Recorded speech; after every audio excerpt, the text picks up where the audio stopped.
On my brother's wedding day, I caught my husband and his bride-to-be in a dark corner of that five-star hotel sharing something they had no business sharing. But instead of making a scene right then and there, I joined forces with my brother and turned that celebration into the most unforgettable reckoning any of those 200 guests had ever witnessed, and by the time the evening was over, all of them had lost absolutely everything. I should back up. Not far. Just to that morning. It was Marcus's wedding day.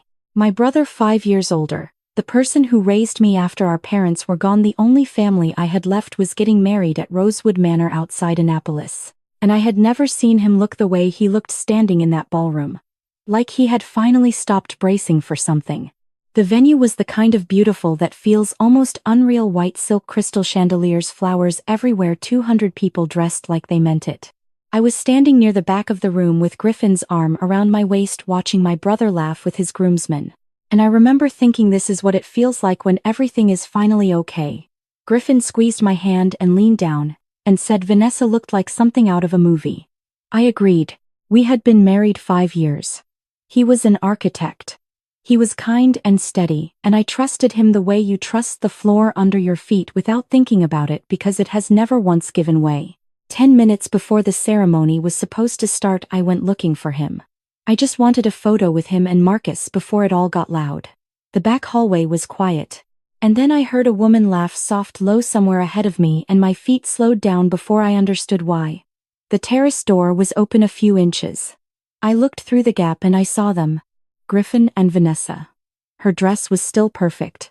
His hands were not. I stayed. I do not know why I stayed. But I did, and I heard everything. He said no one was paying attention. We were all running around like we had no idea what was actually happening. He said Marcus was too far gone to see straight. And then he said something about me that I have turned over in my mind every day since, trying to find a different way to hear it. He said he married me for access. For the Aldrich name. That I was useful, a way into the family, a way to stay close to the company, and that once Vanessa was locked in as Marcus's wife and the doors to Wentworth Holdings were open, I would no longer be necessary. He did not say it with anger. That was the part that cut the deepest. He said it the way you would talk about a lease you were planning to let expire. Vanessa pressed closer to him, and said she did not love the arrangement. He told her it was almost over. I stood in that hallway with my back against the wall, and I did not make a single sound. I have to be honest with you, what broke me was not even the kiss. It was the word useful. 5 years. And that was the word he landed on. I do not know how long I stood there. Long enough that my hands stopped shaking and went completely still. Then I turned around and walked back through that beautiful hallway, past the flowers and the light and the sound of the string quartet warming up, and I walked straight into my brother. Marcus took one look at my face and pulled me into the groom's suite without a word. He locked the door behind us. The room was decorated with white ribbons and balloons that suddenly felt absurd, this bright celebratory space, and the two of us standing in it like something had just caught fire. I told him everything. I told him about the terrace, the kiss, the conversation, the word Griffin had used. I told him fast, the way you talk when you are trying to get something out of your body. I expected him to go still with fury. I expected him to head for the door. He did not move. He just listened. And when I finished, he pulled a chair close and sat me down, and he looked at me with an expression I had only ever seen on him in boardrooms, not anger, not shock. Just a cold, clear focus that had already done its grieving somewhere else. I know, he said. I have known for about 3 months. I stared at him. 3 months. He had noticed it in the spring, Vanessa asking questions she had no reason to ask. Specific questions about Wentworth Holdings, the family company Marcus had been running since our father died, its projects, its financing structures, which contracts were coming up for renewal. The kind of detail a fiancé does not need. And Griffin had a familiarity with her that showed up in small ways, a look held a beat too long, a comfort in each other's presence that did not match the story they were telling. Marcus hired a private investigator in April and did not tell anyone. What the investigator found was not just an affair. It was a coordinated plan. Vanessa had been placed deliberately to marry into the family and gain access to company financials through the trust that comes with marrying into the Wentworth family. Griffin's role was to feed internal data outward. Their target was a distressed acquisition, run Wentworth Holdings into the ground from the inside, manufacture a crisis, and let a third-party buyer come in at a fraction of the company's real value. The projects Vanessa had been quietly steering Griffin toward were decoys worthless on paper designed to waste resources and create the appearance of mismanagement. The real assets had already been moved. 3 weeks earlier Marcus had transferred everything of actual value into a protected trust. The recording devices had gone in the week before the wedding. So why, I said. Why let it get this far? Because it is not just about them, he said. There is someone above them, someone who designed this and has stayed invisible the entire time. My investigator tracked the money back far enough to know that, but not far enough to prove it. This person only moves in person when a deal is being formally closed. And today, with the marriage certificate and the asset transfer agreements waiting to be signed after the ceremony, is the first time he has had a reason to be physically present. If I break the engagement now, I lose him. He disappears and we never touch him. He looked at me and said my walking into that hallway was the one thing he had not planned for. He said the people running this expected everyone in our family to be occupied and emotional and easy to manage. He said the best thing I could do right now was give them exactly what they expected to see: a wife who had just found out her husband was sleeping with the bride. Cry. Look devastated. Stay close to Griffin and do not give him any reason to think I was anything other than destroyed. The more wrecked you look, he said, the less anyone watches you. Can you do that? I looked at my brother, at the steadiness in him, at the weight he had been carrying alone for 3 months, and I said yes. Before either of us could say another word, there was a knock at the door. The event coordinator's voice came through, bright and professional. Mr. Aldrich, they were ready to begin. Marcus straightened his jacket. He looked at me once, not with pity, with something steadier than that, and opened the door. 200 people were waiting on the other side, and not one of them had any idea what was about to happen. The ceremony was beautiful. That is the part that still gets me, how beautiful it was and how I had to sit inside it for 40 minutes knowing what I knew.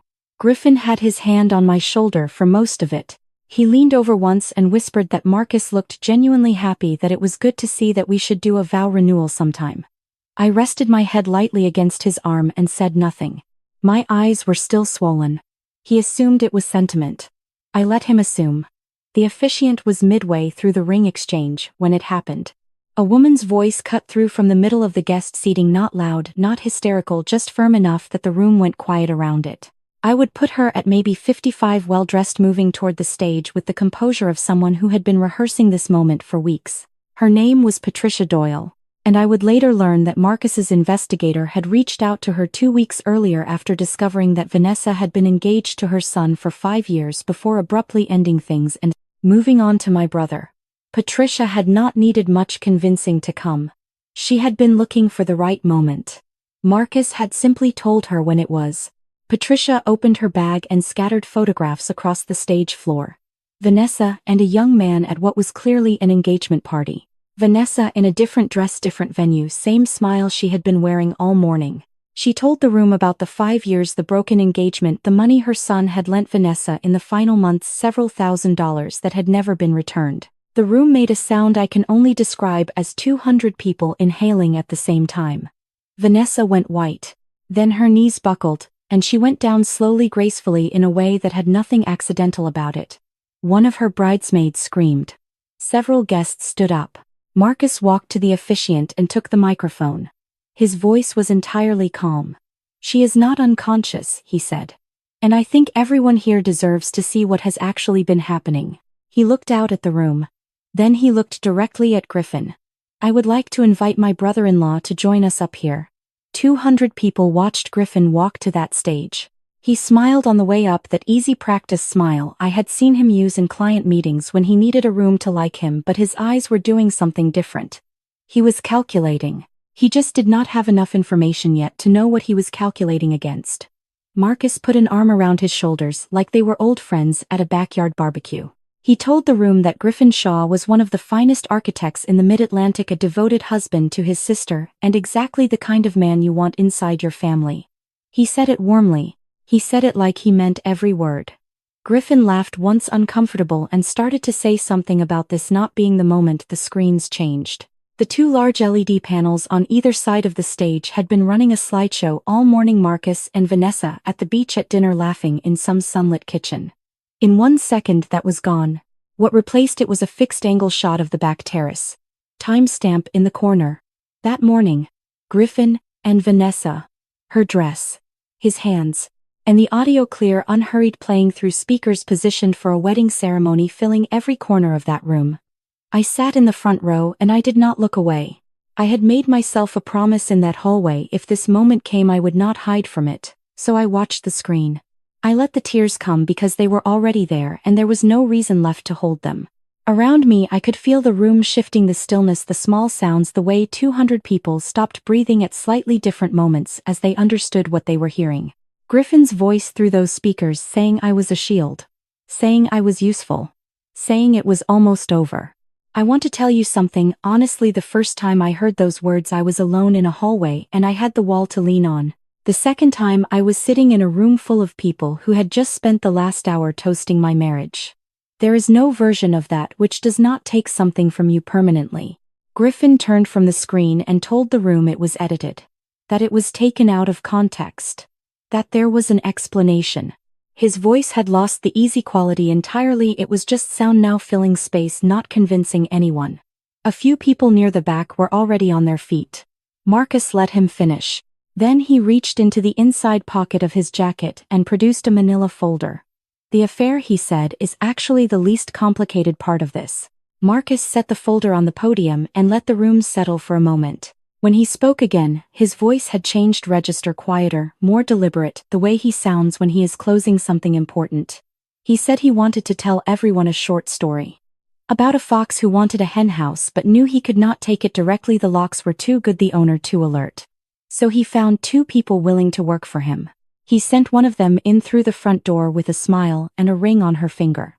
He sent the other in through the family, close enough to trust, close enough to hand over keys.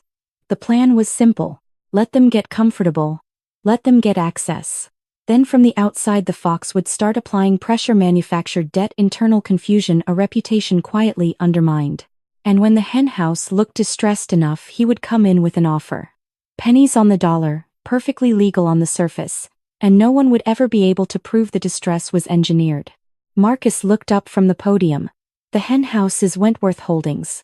My family built it. He paused. And the fox is sitting in this room right now. The screens changed again. This time it was documents, financial records, wire transfers, a timeline laid out in clean columns. The name Meridian Capital appeared in the header of what looked like an internal acquisition memo. Dates. Amounts. A payment to a private account linked to Vanessa Cole made 14 months earlier. A separate document, an email chain outlining a promised senior position at Meridian Capital for Griffin Shaw contingent on successful completion of the plan. I watched Theodore Crane from across the room. He had been seated at the VIP table all morning, introduced to me once as a business associate of Marcus's, someone I had no reason to think twice about. Now he was very still in the particular way that people go still when they are deciding between two bad options. He chose wrong. He pushed back his chair and stood up. Marcus did not raise his voice. He did not move from the podium. He just said, "Mr. Crane, I would wait." Two men near the side wall who I had assumed all morning were part of the venue staff turned and walked toward Crane's table with the unhurried certainty of people who already knew how this ended. Crane looked at them. He looked at the screens. He sat back down. The room was completely silent. Not the polite silence of a ceremony. The silence of 200 people recalibrating everything they thought they understood about the last hour. Griffin had stopped trying to explain anything. He was standing at the edge of the stage looking at the floor. Vanessa was still on the ground and she had stopped pretending to be unconscious. I could see her watching the room from under her lashes, calculating what was left to salvage. There was nothing left to salvage. Marcus had made sure of that before any of us walked through the door that morning. Nobody moved for a full second after Marcus finished speaking. Then Vanessa did. She came up off the floor fast, no stumble, no disorientation, just straight up, and she came at me. Not with anything in her hand, just her body, her momentum, and whatever had broken loose inside her in the last few minutes. She got close enough that I felt her hand connect with my shoulder before security closed in. It was not graceful. It was not dramatic. It was just a woman who had run out of moves doing the only thing she had left. Security had her in under 30 seconds. She did not fight them after that. She went quiet the way people go quiet when the last option disappears. Two officers walked Theodore Crane out through a side exit. The remaining guests left in the slow, stunned way of people who are not sure what the appropriate speed is for exiting a situation like this one. By the time the last of them were gone, the ballroom looked like a theater after the audience clears all that expensive arrangement, suddenly purposeless. Someone from the venue staff told me Griffin was in the side room off the main corridor, and had asked to speak with me before he left. I stood in the hallway for a moment. Then I went. He was sitting in a chair by the window jacket off looking out at the garden. He looked up when I came in, and whatever he had been planning to say, he did not lead with it. He just looked at me for a moment. Then he said he was sorry. He said it without any apparent expectation that it would change anything, which was the only version of an apology I could have heard right then. He said that somewhere in the last 5 years between the plan and the execution and everything he had agreed to do, he had developed something real for me, and he had chosen the money anyway. And he understood what that made him. Then he looked up and said quietly, "I think I loved you." I am not sure I knew that until today. I stood there for a moment with that sentence in the room between us. Then I told him to tell it to his lawyer. I walked out and pulled the door shut behind me. The hallway was empty. Somewhere in the building Marcus was on the phone. The ceremony flowers were still standing in their arrangements along the wall, white and untouched, completely indifferent to everything that had happened beneath them. I stood there for a moment in the quiet and understood that my marriage was over, not because of what I had seen on that terrace, but because of what I had just chosen not to forgive. Those are different things. The first one happened to me. The second one I did myself. In the weeks that followed, the federal investigation into Theodore Crane and Meridian Capital moved quickly. Within 6 weeks of the wedding, Crane and 2 senior executives had been named in sealed federal filings and brought in for questioning in connection with the Wentworth conspiracy. They were released pending further investigation. The case was real, but the full picture was not yet complete enough for charges that would stick. Vanessa was charged separately in Maryland on fraud counts. Griffin cooperated fully with federal investigators in exchange for a reduced sentence, which I had no particular feelings about by that point. I filed for divorce. We sold the condo in Annapolis, and I kept what fit in my car. I did not want anything that required an explanation of where it came from. 3 weeks after the sale closed, I drove to Bethany Beach. It was October. The town was almost empty, the summer crowds long gone, the shops running reduced hours, the beach belonging mostly to people walking dogs in the early morning gray. I rented a small room above a cafe on the main street, and I did not make any plans. I read. I walked. I sat with coffee and watched the water, and tried to remember what I actually liked separate from the life I had been building inside someone else's blueprint. It was harder than I expected. 5 years is a long time to stop being able to tell the difference between what you chose and what you were handed. About 10 days in, I was sitting at a corner table in the cafe when I noticed a man come through the door and stop the way people stop when they recognize someone they are not sure they should approach. It took me a moment to place him. Daniel Rowe. He had been at the wedding as part of the federal investigation into Crane, present in that quiet plainclothes way that I had registered and then forgotten about entirely given everything else that day. He had transferred to a smaller field office after years working financial crimes in Philadelphia. When he finally came over, he said he was not sure I would remember him. I told him I did. He said he was tired in a way that vacation did not fix. I told him I understood that exactly. We talked for 2 hours that first afternoon. He was easy to talk to in the way that people are easy when they are not performing anything, no agenda, no impression to manage. Just 2 people sitting in a half-empty cafe in October with nowhere particular to be. We hiked Gordon's Pond the following weekend. He brought coffee in a thermos and did not talk too much on the trail, which I appreciated more than I could explain at the time. The feelings that developed between us did not arrive with any urgency. They came the way that good things come when neither person is pushing, slow and without drama.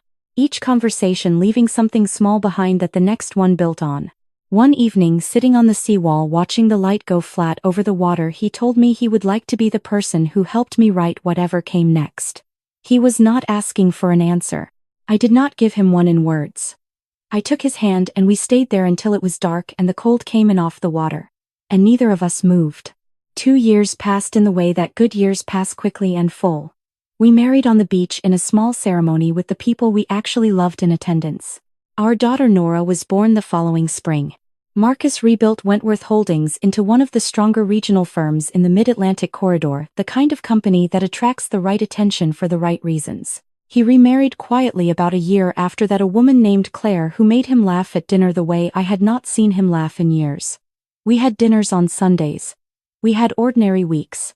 I had not understood before that period how much I had needed ordinary. And then small things started to feel not quite ordinary. A black sedan in my rearview mirror on 3 separate drives, different routes, different days, always gone by the time I looked twice. A woman at the playground near our house, wide-brimmed hat, sunglasses, seated on a bench far enough away to be unremarkable. She was watching Nora. When I looked directly at her, she stood and left. And then, at the opening of Wentworth Holdings' new Philadelphia office, a bouquet of white roses, no return address, just a small note card tucked into the stems in a handwriting I did not recognize. Refined, even unhurried. It said, "Congratulations. Be happy." Daniel said I was probably just more alert than I used to be. That after everything hypervigilance was normal. He said it gently, and I believed the gentleness even if I was not sure I believed the explanation. I pressed the note card flat and put it in a drawer. I told myself it was nothing. I almost convinced myself. Then Nora turned too. Her birthday party was small and warm. Marcus and Claire, a few close friends, the living room strung with paper stars that Nora kept trying to pull down. We were midway through singing when the doorbell rang. Daniel answered it. He came back holding a small box wrapped in blush paper and tied with a pale pink ribbon. And his expression was careful in the way it gets when he does not want to alarm me before he understands something himself. The delivery service had no return address. Paid in cash, the driver said, by a woman he described as older, well-dressed, who had not given a name. Inside the box, resting on a square of white velvet, was a bracelet. White gold, custom-made, with a lotus pendant at the center, small, precisely detailed, with a single diamond set into the bloom. It was the kind of piece that does not come from a department store. Someone had it made. Someone had thought carefully about what a 2-year-old girl would one day understand it meant. The card was tucked beneath the velvet. The handwriting was the same as the bouquet note card I had pressed flat and put in a drawer 3 months earlier. I recognized it before I finished reading the first word. "Happy birthday to our little one," from her grandmother. I read it twice. Then I set it down on the coffee table, and the room kept going around me, Nora laughing, Marcus saying something to Claire, and I sat very still in the middle of it and went through every possibility I could think of. Catherine, my mother, had been dead for 6 years. Daniel's mother was alive and well in western Pennsylvania and wrote in a loose left-leaning hand, "Nothing like this." There was no one else. The word grandmother had no one to attach itself to. After the guests left and Nora was asleep, I took both cards to the kitchen table and laid them side by side under the light. Identical. Same pressure, same slant, same particular way the letters connected. Whoever had sent the roses to the office opening had just sent my daughter a piece of custom jewelry and called herself her grandmother. I told Daniel I needed a few days. The following Monday, I drove out to the childhood home in rural Maryland, the house where Marcus and I had grown up, empty now, kept in the family without any clear reason except that neither of us had been able to sell it. The attic smelled like old paper and cedar and the specific dust of things that have not been touched in years. I went through boxes without any clear sense of what I was looking for. Old photographs, Marcus's childhood books, my mother's sewing things. I was nearly ready to stop when my hand caught the corner of an old trunk pushed against the far wall, and inside it, beneath a folded quilt, was a cedar box about the size of a shoebox, fitted with a small brass lock that had rusted almost shut. It took me 10 minutes to work it open. Inside, tied with a length of purple ribbon, was a bundle of letters. Maybe 30 of them. Envelopes postmarked from Paris, from Zurich, from Lyon, spanning more than 20 years. The handwriting on every one was the same as the cards. I sat down on the attic floor and I read them. The letters were addressed to Catherine, my dear sister. They always began, though I knew my mother had no sister. They were written by a woman named Adeline. She wrote about loneliness and about exile and about the particular grief of watching a life from a distance. She asked about Marcus in nearly every letter, how he was doing in school, whether he was happy, whether he had found someone. She asked about me. She sent money, sometimes apologizing for it, knowing Catherine would resist. She called us my children and then crossed it out and wrote your children, and sometimes left both. The final letter was dated about 5 years earlier. The handwriting was different, not just weaker but effortful in a way the earlier letters were not, like each line had been worked for. Adeline wrote that she was seriously ill. that the illness had already taken more from her than she had expected to give and that she had come close to not surviving it more than once in the past 2 years. She did not know how much time she had left. She wrote that the only real regret of her life was the distance, and she stopped there for a moment. There was a small ink smear on the page, the kind that happens when a hand rests too long. Then she continued. She said she understood if Marcus and I never forgave her for it. She said Catherine had given them both something she could never have provided safely. She was grateful for that, even on the days when the gratitude and the grief were the same feeling. At the bottom of the box resting beneath the last envelope was a small brass key with a paper tag. A private bank in Zurich, a box number, and a note in Catherine's handwriting, the only thing in the cedar box that was hers, that said simply, "When they are ready." I sat in that attic for a long time after I finished reading. Not thinking exactly, just sitting with it. There is a specific kind of loss that does not announce itself. A woman who was never allowed to be known, spent 30 years watching from far enough away that her children would be safe. The closest she ever got to them was a drawer full of letters addressed to someone else. I drove home with the bundle of letters on the passenger seat and the key in my jacket pocket, and that night I sat across from my brother and watched him read every one. He started quietly. He read each letter carefully, the way you read something you are hoping will mean something different by the end. By the third one, his hands had changed, holding the paper more carefully, like it had become something that could be damaged. By the last letter, he set it down on the table. He did not say anything for a long time. Then he pressed both hands over his face and I watched his shoulders drop, and that was all. My brother, who had held everything together after our parents died, who had built the company back up from nothing, who had outmaneuvered a man twice his age at his own wedding, coming apart quietly at a kitchen table over a woman he had never been allowed to know existed. We sat there for a while. Then he looked up. "So we find out what she was running from," he said. Not a question. The investigation took months. Daniel pulled the original case file through federal records. The Blue Ridge Parkway crash was a late 90s case. A luxury vehicle that left the road on a mountain curve caught fire and burned. The report listed 4 occupants dead. One body had been too badly damaged to identify beyond basic biological markers. The official assumption was that it was Adeline, wife of Robert Marsh, founder of Marsh Jewelers. Theodore Crane had been COO of the company at the time. Within 90 days of the crash, he had assumed operational control, restructured the debt, and absorbed the remaining assets into what would eventually become Meridian Capital. Daniel found Walt Simmons through old employment records, 73 years old, retired, living alone in a small house outside Annapolis. When we arrived, he was sitting on his front porch, and when I showed him a photograph of Adeline Marsh, his eyes filled before he said a single word. He told us he had been the Marsh family's primary driver for 11 years. The morning of the crash, Crane had sent him on an errand to the other side of the state, unnecessary, invented, designed to remove him. The car had been in perfect mechanical condition the day before. Walt had checked it himself. Crane's people came to his house a week after the funeral with a number on a piece of paper and a clear description of what would happen to his family if he talked. He had not talked in 25 years. He said he had not slept well in 25 years either. The sealed office was on the top floor of Crane Tower in Philadelphia, locked since the late 90s, maintained under the stated justification of a memorial to the Marsh family. 2 weeks after we spoke to Walt, Daniel secured an emergency federal warrant based on his testimony, and we went in. The office smelled like a room that time had stopped touching. Behind a large oil painting on the east wall, bolted into the plaster, was a cassette recorder, small, old, still loaded. In the bookcase, a thick volume on corporate law had been hollowed out. Inside it was a leather-bound diary belonging to Robert Marsh. The final page, written in standard ink, ended mid-thought. Under ultraviolet light, a second layer of writing appeared. Rupert had documented everything the conspiracy Crane had been running inside the company, the threats, the fear. And at the bottom of the page, a note directing anyone who found this to a safe deposit box at a private bank in Zurich, the key entrusted to a woman named Catherine, who would know what to do. Catherine had known. She had kept the key in a cedar box in an attic for more than 2 decades and waited for us to be ready. Marcus and I flew to Zurich 6 weeks later, with an international estates attorney and the documentation establishing us as Adeline Marsh's legal heirs.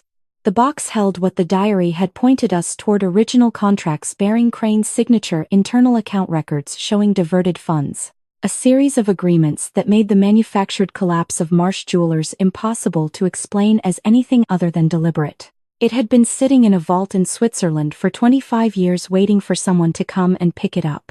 The arrest happened at the Meridian Capital annual shareholders meeting at the Philadelphia Convention Center on a Thursday morning in March.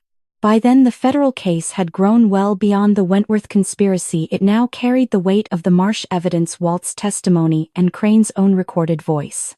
Daniel led the team. Marcus and I were already inside when Crane took the podium. He was midway through a prepared statement about the company's growth trajectory when Daniel walked in with the warrant. Marcus had already coordinated with the audiovisual team. The screens behind Crane filled with documents, the Marsh contracts, the account records, the acquisition timeline. And then the audio from the cassette recording played through the convention center speakers, Theodore Crane's voice, younger but unmistakable, giving the order. Crane looked at the screens. He looked at Daniel. He looked at me. Whatever he saw in all three directions, it was enough. He did not run. He just stopped. He was convicted 14 months later on federal charges: racketeering, wire fraud, and conspiracy to commit murder for the Blue Ridge Parkway crash. The sentence was the maximum the charges allowed. Several Meridian Capital executives were charged separately. The company dissolved before the verdicts came in. 1 year after the conviction, a letter arrived from Paris. Handwritten in the script I now knew as well as my own. Adeline wrote that she had watched everything: the shareholders meeting, the trial, the verdict. She said she had watched us for most of our lives and that she understood if we could not forgive the distance, but that she needed us to know the distance had never been indifference. She said she had stayed away because staying away was the only protection she could offer. She said she was proud of us. She did not elaborate. She said she thought she could rest now.